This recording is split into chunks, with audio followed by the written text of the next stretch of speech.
নিয়েছি। সেই তেলের মধ্যেই পেঁয়াজ দিয়ে দিয়েছি হাফ কাপ, দুটো তেজপাতা দিয়ে এটাকে লাল করে ভেজে নিয়ে তার সাথে মশলা অ্যাড করছি।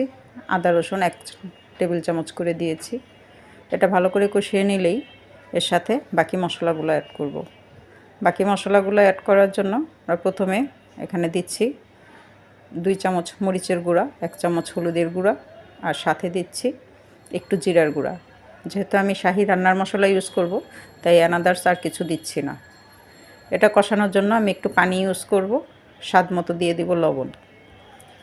আপনারা আপনাদের স্বাদ মতো দেবেন।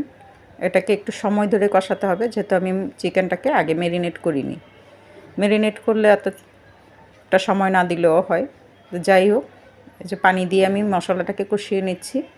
এটার তেলটা চলে আসলে তখন আমি চিকেনটা ইউজ করব। চিকেনটা দিয়ে দিলাম। এখন এটাকে নিজস্ব পানি উঠে এসে এটাকে কষিয়ে সময় ধরে একটু